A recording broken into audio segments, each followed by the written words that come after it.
నాగాలాండ్లో కాంగ్రెస్ అగ్రనేత రాహుల్ గాంధీ మాట్లాడుతున్నారు. లైవ్ ద్వారా వీక్షిద్దాం. And designed around the RSS.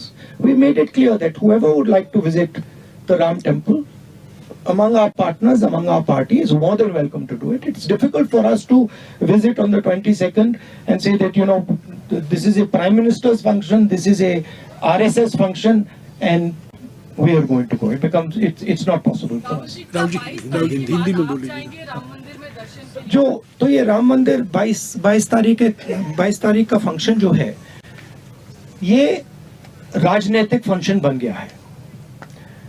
Hindu धर्म के जो हमारे लीडर्स हैं, जो अथॉरिटीज हैं, उन्होंने कहा है कि वो नहीं जा पाएंगे क्योंकि ये राजनीतिक फंक्शन बन गया है.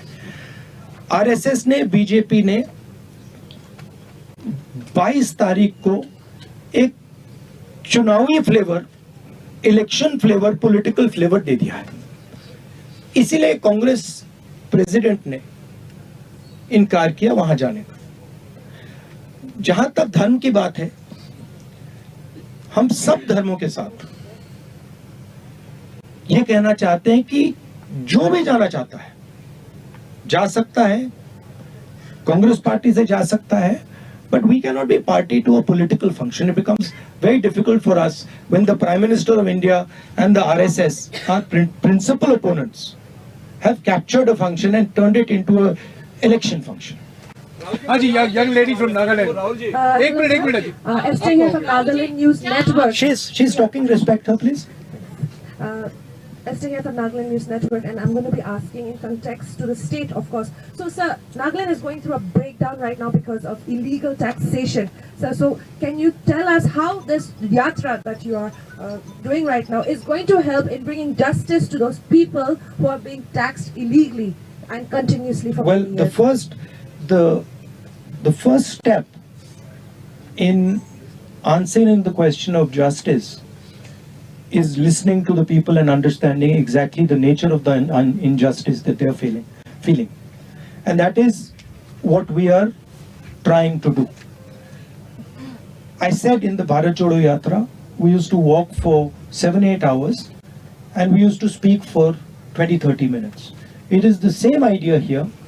We have come here to listen to the people of Nagaland, and we have spoken to many people. I spent the whole of last evening talking to delegations. I have spoken to many people on the streets here to get a sense of how they are feeling, what the sense of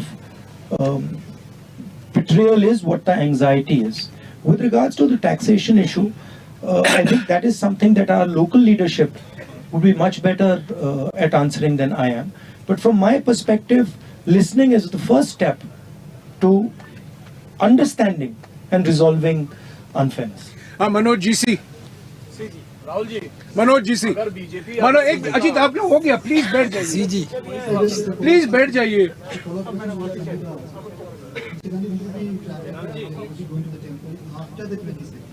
Well, our rally, our yatra has a fixed route, and we are going to follow that route.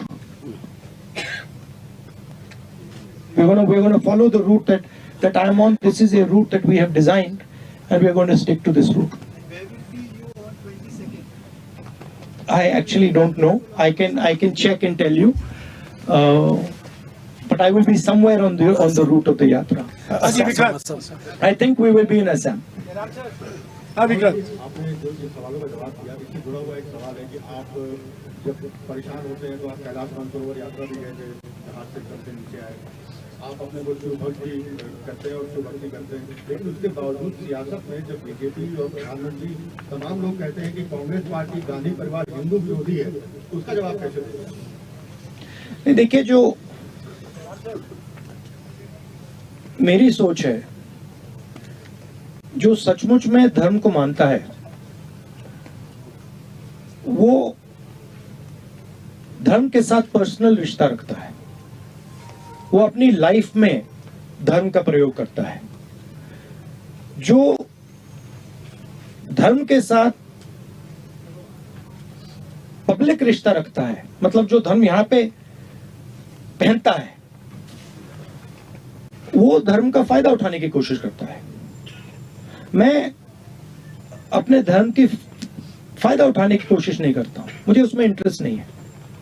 मगर मैं जो धर्म है उसके जो principles हैं उससे अपनी जिंदगी जीने की कोशिश करता हूं। तो मैं लोगों के साथ ठीक से बर्ताव करता हूं, लोगों की इज्जत रखता हूं। जब कोई मुझे कुछ कहता है मैं अहंकार से नहीं बोलता हूं, उसकी बात सुनता हूं, नफरत नहीं फैलाता हूं। यह मेरे लिए हिंदू धर्म है और इसका मैं अपनी जिंदगी में पालन करता हूं। मगर मुझे इसको अपनी शर्ट पे पहनने की जरूरत नहीं। जो इसको मानते नहीं हैं उनको शर्ट पे पहनने की जरूरत होती है। तो ये बात है। ओके, शुक्रिया राहुल जी, 25 मिनट हो गए। शुक्रिया शुक्रिया। काउंटर कैसे करेगा, क्योंकि बीजेपी इसको अगर Thank you very much. I understand that you are having a little bit of a hard time with the food and stuff. I apologize for that. Thank you.